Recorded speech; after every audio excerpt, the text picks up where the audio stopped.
Hey YouTube, my name is Sven. Welcome to the Metal Foundry. Right here I have the Pocket Pod, one of the most hated pieces of gear in the whole world for the guitarists. This is supposed to be the ultimate tone for mobile guitarists, and it's launched by Line 6 in 2001. And today I want to look with you if I can make it sound good for metal.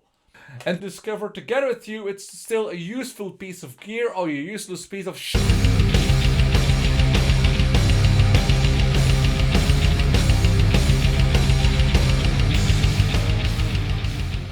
I bought this Pocket Pod a couple of years ago when I joined a thrash death metal band, and I wanted to learn those songs. I was a lot on the road for my job. I was staying in hotels, and to make most of my time when I was away from home, I took my guitar with me and I bought this Pocket Pod to learn the songs of the band War Beast Remains. And I took my iPod with me, a pair of headphones connected straight to each other, and was jamming along with the tracks and learning them by heart in that way.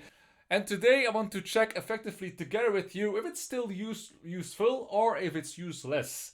For this I will connect it to my Audient ID14 interface. I will use one of my electric guitars, connect it straight in here, fiddle a bit with the tones, and I will check together with you if I can make it sound good or not. So before we dive into the Pocket Pod, I want to show you it a little bit from closer. As you can see, this is the Pocket Pod, and effectively it's a plasticky thing. You had a USB port to connect it to Line 6 Monkey, where you could change the parameters and so on, because it would be the user interface frankly is not very useful. You had 4 knobs that are multifunction. The first knob is the drive knob and the bass knob, and you had to hold the save button in order to activate the secondary function. So standard, these knobs are used for the drive, the effect, the delay, and the channel volume. And if you held the save button, you could use it to change the bass, the mid, the treble, and the reverb. The tap button is for the delay, to tap the delay or whatever function you're using, and you could hold it to have a tuner. Over here is the navigation button, and you can go back and forth between the patches, and you can navigate between band, style, and user. And it's stated here, the ultimate tone for the mobile guitarist, and we will check if it's true or not. Power wise, connection wise, we have here the guitar in, a 9-volt power input, then we have the direct out or the phones, the headphone output, an amp out, and a CD or MP3 in. So when I used my headphones here, and I connected my iPod there, and I could jam along with my iPod. Today we are going to connect it in 2 different ways. We're going to check it from the direct out straight into my interface, and then we are also going to check it from the amp out to bypass the built-in cab simulation. So now I have connected my Schecter Hellraiser Solo 2 straight into the Pocket Pod, and I've connected the Pocket Pod straight into my Audient ID14 interface, straight into the line in, so you can hear the cab simulation from the Pocket Pod. The guitar is tuned in C# standard.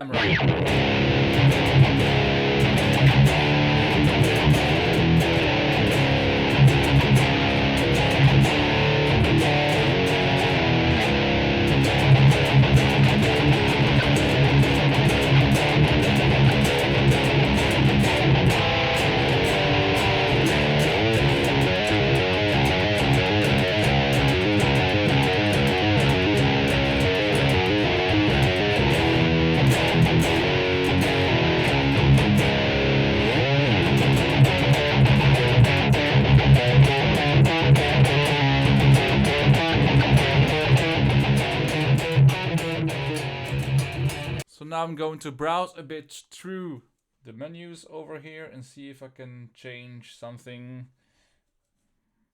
Check how much drive there is. Oh, there's already plenty of drive. A few minutes later.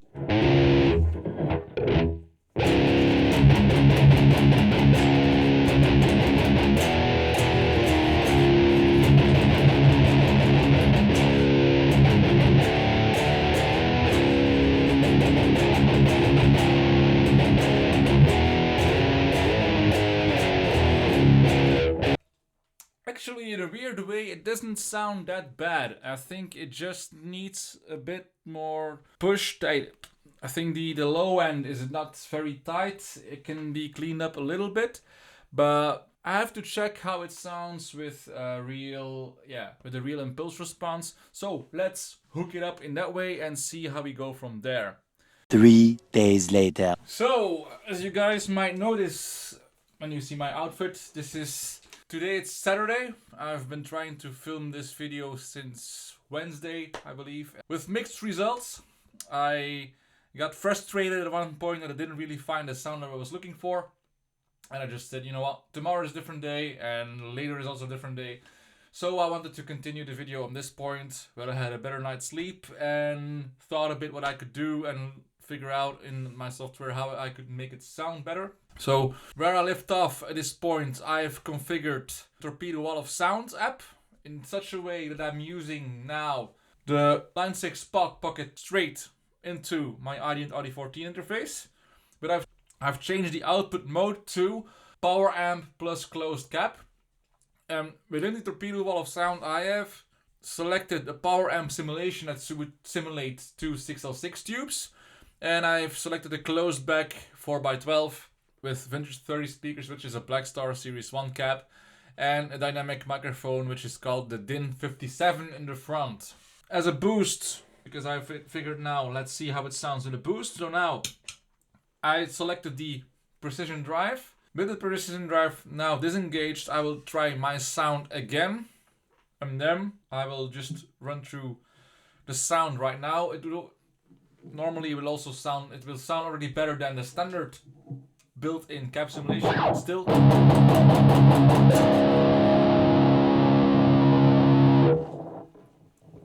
sounds quite dark. If I engage the precision drive, I have now the volume at full, drive at 0, and I have the bright switch at maximum. Also create a more brighter sound.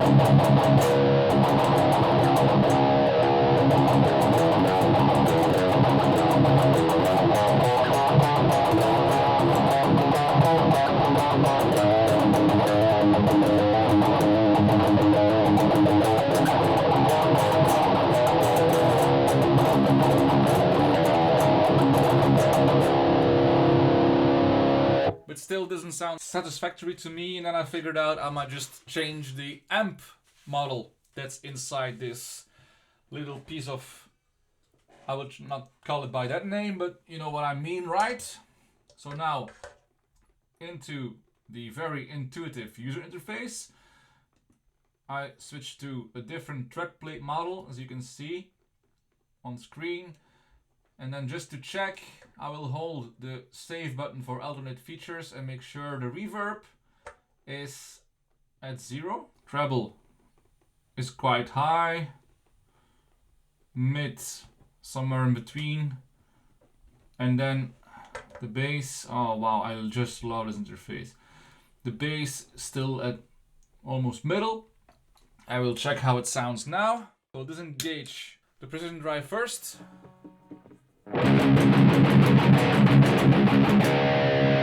missing some balls, so now I will engage the precision drive again.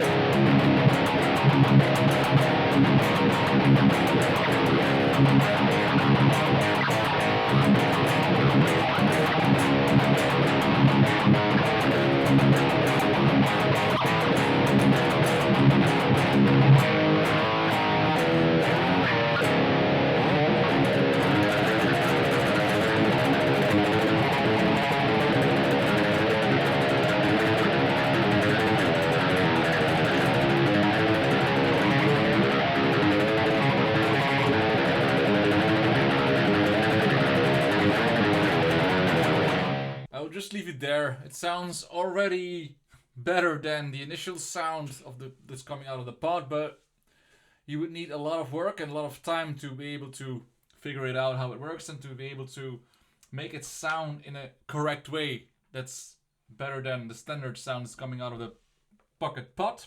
So with the thread plate 1, it sounds a lot better than the thread plate 2. To sum it up, what did I do to make it sound better than the initial sound of the pocket pod? I disengaged the cap simulation that's built in the pocket pod. I've used a different amplifier model, which is a thread plate 1 instead of thread plate 2. I have also used a Horizon Precision Drive as a boost to tighten up the low end a bit and to add some extra brightness. And I have used the Torpedo wall of sound with a power amp simulation with 6L6 tubes, presence at 100%, depth at 50% approximately, volume is completely full. I'm using a Blackstar Series 1 4x12 virtual cabinet loaded with V30s, and I'm using a simulation of a dynamic microphone with the number 57. So, rounded up with that one.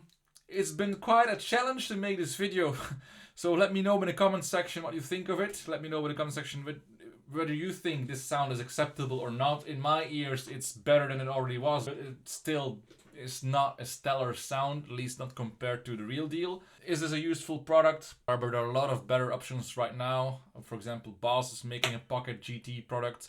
You have also this little micro amps you can plug in directly into your guitar that sound way better as well. I think Vox makes them, Blackstar makes them, and I think a lot of other brands make them as well. So better solutions for that if you are a mobile guitar player. If you really want to use a pod, get a Pod HD or get a Pod 2 or whatever. Hey, if you like this video, give it a thumbs up. If you like the content I'm creating on this channel and you want to help me grow my channel, please subscribe and click the notification bell to be notified whenever I upload a new video. And yeah, my name is Sven, you've been watching the Metal Foundry, and I'll see you in the next video. Bye bye.